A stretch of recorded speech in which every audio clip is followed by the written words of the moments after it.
Hera e parë ishte me një burr 90 vjeç dhe kisha shumë frikë. Unë quhem Ana. Sot jam 28 vjeçe, por ajo që do të tregoj ndodhi kur isha vetëm 15. Kam kaluar 13 vjet duke u përpjekur ta harroj, por disa gjëra nuk harrohen kurrë. Ato mbeten aty, në një cep të errët të mendjes dhe dalin natën kur përpiqesh të flesh. Nuk e kam treguar kurrë këtë histori, as te shoqi, as nënës, as shoqes më të mirë. Por tani, pas 13 vjetësh ndjej se duhet ta nxjerr nga goja. Jo për të kërkuar mëshirë, as për të justifikuar asgjë, thjesht për ta lënë të ikë. Për të thënë me zë të lartë që të mos më mundoj më në heshtje. Ishte vera e vitit 2011, një verë e nxehtë nga ato që Tirana të djeg në asfalt dhe deti duket i vetmi shpëtim. Unë isha 15 vjeçe, me një të gjithë naivitetin dhe pasigurinë asaj moshe, flokë të gjata të zeza, trup që sapo kishte filluar të merrte formë gruaje dhe një zemër që kërkonte dashuri, edhe pse nuk e dinte ende se çfarë do të thoshte ajo fjalë. Familja ime jetonte në një lagje të varfër. Babai im kishte vdekur kur isha 6 vjeç dhe mami rritej vetëm me mua dhe vëllain tim më të vogël. Punonte pastruese në disa shtëpi të pasurish dhe mezia dilte të mbante gjithë familjen. Atëherë, mami mori një punë të re. Do të pastronte shtëpinë e një zotërie të moshuar, një ishmjeku që jetonte vetëm në një vilë të madhe në një nga zonat më të mira të qytetit. Zotëria quhej Sabri dhe ishte 90 vjeç. Herën e parë që e pash, zotëria e Sabri më dukej si gjyshi që nuk e kisha pasur kurrë. Flokë të bardha si bora, sy blu të çuditshëm për moshën e tij dhe duar të holla të brishta që dridheshin lehtë kur mbante filxhanin e kafes. Më përshëndeti me një zë të ngrohtë dhe më ofroi karamele, siç bëjnë pleqt me fëmijët. Mami më merrte ndonjëherë me vete kur nuk ishte ku më të linte. Unë rria në një cep të dhomës së ndenjes duke lexuar ose duke parë televizorin e madh me ekran të sheshtë që për ne ishte luks i panjohur. Zotëria Sabri më vështronte nganjëherë, por unë nuk i kushtoja rëndësi. Plejt shikojnë, mendova, kështu janë. Me kalimin e jave, ai filloi të më fliste më shumë. Më pyese për shkollën, për ëndrat, për djemt, qeshte kur unë skuqesha dhe thoja se nuk më pëlqente asnjë djalë. Më tregonte histori nga rinia e tij, nga lufta, nga dashuritë e humbura. Ishte një rrëfyes i mrekullueshëm kur unë dëgjoja me ëndje. Një ditë më ftoi në dhomën e tij të veçantë, atë që e mbante gjithmonë të mbyllur. Ishte një dhomë plot me libra të vjetër, fotografi bardhëzi dhe mbi një piano që kishte në cep të dhomës, më tregoi foton e gruas së tij që kishte vdekur 20 vjet më parë. Ishte gruaja më e bukur që kam njohur. Tha me lot në sy, më mungon çdo ditë. Unë u preka. Mendova se isha me fat që njoha një njeri kaq të ëmbël, kaq të ndjeshëm, sa gaboja. Nuk e di saktësisht kur filloi gjithçka të ndryshojë. Ndoshta ishte dita kur më prekur për herë të parë. Isha duke i sjellë një gotë ujë dhe dora e tij, ajo dorë e dridhur, preku timen dhe qëndroi aty për disa sekonda. Më shumë se zhdukej. Unë nuk i kushtova rëndësi. Mendova se ishte pleqëria, pa vëmendja. Pastaj ishin vështrimet, ato vështrimet e gjata që më ndiqnin kudo që lëvizja nëpër shtëpi. Kur lexoja, kur haja, kur thjesht rria, ndihesha e vëzhguar, por e shtyva mendimin. Është plak, nuk sheh mirë, i thosha vetes. Një ditë, mami më tha se do të punonte diku tjetër dhe unë do të rria vetëm me zotërin Sabri për disa orë. Ai është si gjyshi yt, më tha. S'ke pse friksohesh. Dhe unë nuk friksova. Pse friksohesha? Ishte një plak 90 vjeçar, mezi lëvizte. Çfarë të keqe mund të më bënte? Sa naive isha. Ishte një e martë pasdite, nga ato pasditet e nxehta të gushtit kur ajri të ngjitet në lëkurë dhe nuk lëviz asgjë. Unë isha ulur në divanin e dhomës së ndenjes duke lexuar një libër që më kishte dhënë ai, një roman të vjetër dashurie. Ai ishte ulur në koltukun e tij pranë dritares duke më vështruar si gjithmonë. Ana më thiri papritur. Eja ulu këtu pranë meje. Unë rita dhe shkova. Ula në skajin e koltukut pranë tij. Ai më vuri dorën në supë. Dora e tij ishte e ngrohtë, por unë ndjeva një dridhje të çuditshme që më përshkoi trupin. Një vajzë shumë e bukur, tha ai. E di? U skuqa. Faleminderit zoti Sabri. A e di se sa kohë ka që nuk kam prekur një grua, vazhdoi ai. Që kur vdiq ajo, 20 vjet, një jetë. Unë nuk dija çfarë thoja. Ndihesha e sikletshme, por nuk guxoja të lëvizja. Ishte shefi i mamit, ishte një plak, nuk mund të ishte asgjë e keqe. Dora e tij filloi të lëvizte, nga supi im tek shpina, tek flokët, i ledhatonte ngadalë, butë, siç bën dikush që kujton diçka të largët. Flokët e tua më kujtojnë atë, shpëriti ai. Ato të saj ishin po kaq të zeza, po kaq të buta. Unë doja të ngrihesha, por trupi nuk më dëgjonte. Isha e ngrirë, e paralizuar nga një frikë që nuk e kuptoja dot. Pastaj ndodhi ajo që nuk duhet të ndodhte. Dora e tij zbriti më poshtë, nga flokët në qafë, në gjoks. Unë tërhoqa me njerë. Zoti Sabi, çfarë po bëni? Thash me zë që më dridhej. Ai më shikoi me ata sytë të tij blu dhe pash diçka aty që nuk e kisha parë kur më parë. Dëshirë, një dëshirë e vjetër e egër që nuk i shkonte as moshës së tij, as situatës. Mos ki frikë, tha ai. Unë nuk do të bëj keq, vetëm dua të prek, të ndjej. Ka kaq shumë kohë që nuk kam ndjer një grua pranë. Unë ngrita në këmbë. Duhet të iki, mami po më pret. Por ai më kapi prej dore. Dora e tij, ajo dorë e dobët që mezi mbante filxhanin, tani kishte një forcë të çuditshme. Ana, të lutem, vetëm pak minuta. Unë do të paguaj, do të blej çfarë të duash. Unë tunda kokën. Nuk dua para, dua të iki. Ai u ngrit ngadalë nga koltuku, trupi i tij i kërrusur dukej edhe më i madh tani, më kërcënues. Unë u tërhoqa mbrapa, por ai eci drejt meje.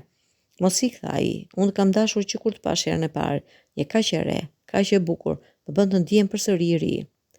Nuk dua të hyj në detaje, nuk dua të përshkruaj çdo gjë që ndodhi atë pasdite, sepse edhe tani, pas 13 vjetësh më dhem trupi, më dhem shpirti, më dhem çdo qelis kur mendoj atë që ndodhi.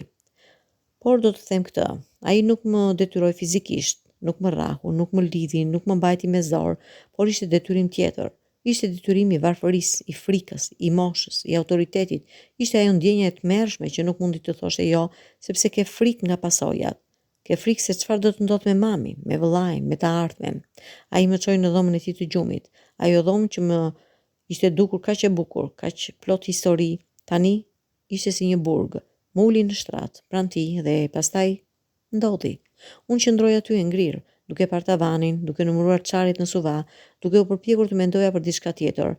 Çdo prekje e tij ishte si thik, çdo përshpëritje si helm, dhe unë nuk mund të bëj asgjë, vetëm prisja të mbaronte. Kur mbaroi ai, më dha 200 euro. Bleu diçka të bukur, më tha. Dhe mos i trego askujt, kjo është sekreti ynë. Unë i mora parat, i mora sepse nuk dija çfarë të bëja tjetër. I futa në xhep dhe dola nga ajo shtëpi pa vrapuar, që të mos dukej se diçka kishte ndodhur. Eca ngadalë deri në shtëpi me lotët që më rrithnin faqeve dhe unë fshija parat që të mos mi shihte njeri. Nuk i thash askujt, as mamit, as vëllait, as shoqes më të mirë. Nuk dija si. Nuk dija çfarë fjalë të përdorja, si të thoja mamit se shefi i saj, ai plaku i ëmbël që na jepte karamele, më kishte marrë atë që s'duhej. Kisha turp të tmerrshëm. Ndihesha e pist, e fëlliqur, e pavlerë, fajsoja veten. Pse nuk ika? Pse nuk bërtita? Pse nuk e godita? Pse e pranova parat?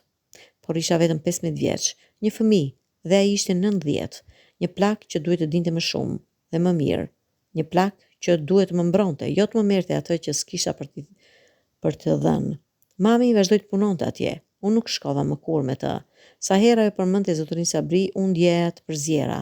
Sa herë ajo kthej me parashtesë që ai i kishte dhënë për nevojat e shtëpisë, unë doja të bërtisja. Janë para të pista, janë çmimi i trupit tim, por nuk bërtita. Ria heshtur dhe mendojsha në heshtje të haroja.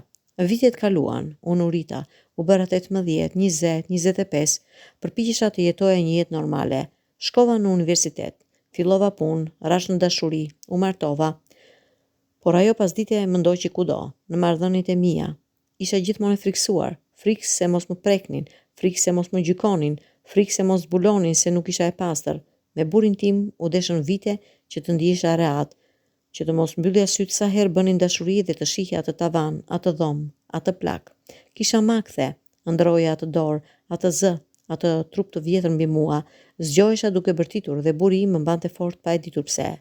Nuk i tregova kur, nuk i tregova askujt, sepse kisha turp, sepse kisha frikë se mos më gjykonin, sepse në shoqërinë tonë vajza që dhunohet shpesh faqësohet. Pse vajti atje? Pse nuk ike? Pse nuk bërtite? Pse i more parat? Kur isha 25 vjeç, mami më tha se zotëria Sabri kishte vdekur. Ishte 97 vjeç. Vdiq në gjumë, tha ajo, në paqe. Unë nuk qava, nuk ndjeva asgjë, as hidhërim, as lehtësim, asgjë.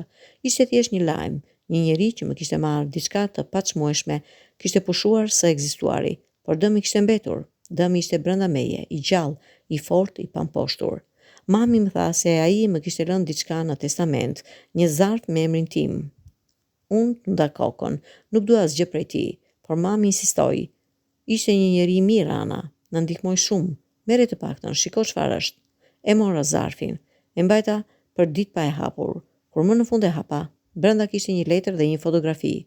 Fotografia ishte e gruas së tij, ajo që më kishte treguar, dhe letra thoshte: E dashur Ana, nëse po e lexon këtë letër, unë nuk jam e gjallë dhe dua të kërkoj falje. Falje për atë që të bëra atë pasdite. Falje për të gjitha vitet që të mundova në heshtje. Ishte një plak i ligë, një njeri që duhet të dinte më mirë, por që zgjodhi të lëndonte ty, një fëmijë. Nuk pres të më falësh, nuk e meritoj, por të lë këtë fotografi të gruas time, gruas që unë e dashurova më shumë se çdo gjë. Ajo ishte e mira ime dhe unë e tradhtova atë duke të lënduar ty. Shpresoj që ti të gjesh një dashuri të pastër, një dashuri si ajo që pata unë me të, por pa dhimbjen dhe pislëkun që të lash unë ty. Më fal, Sabriu. E lexova atë letër disa herë. Herën e parë qava, herën e dytë qesha me hidhërim, herën e tretë e grisa në copa të vogla. Nuk e falja atë letër. Nuk mjaftonin disa rreshta për të shlyer atë që kishte bërë. Nuk mjaftonte as vdekja e tij, por diçka ndryshoi tek unë atë ditë. Diçka u lirua. Kuptova se ai e dinte.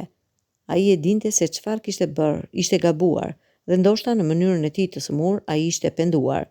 Nuk e falja atë, por fillova të mendoja se ndoshta mund të falja veten time. Nuk ishte faji im. Nuk ishte faji im që isha 15 vjeç. Nuk ishte faji im që isha e varfër. Nuk ishte faji im që ai ishte një plak i ligë. Ishte faji i tij, vetëm i tij. Për herë të parë, pas 10 vjetësh fillova të besoja se unë nuk isha e pist, unë isha viktim, dhe viktimat nuk kam pse të kenë turp. Sot jam 28 vjeçe, jam ende martuar me të njëjtin burr, atë që më ka qëndruar pranë pa e ditur kur të vërtetën. Kam një vajzë 3 vjeçe, me flokë të zeza si unë, me sy që shkëlqejnë si yje. Kur e shikoj atë, betohem se do të bëj gjithçka që ajo të mos përjetoj kurrë atë që përjetova unë.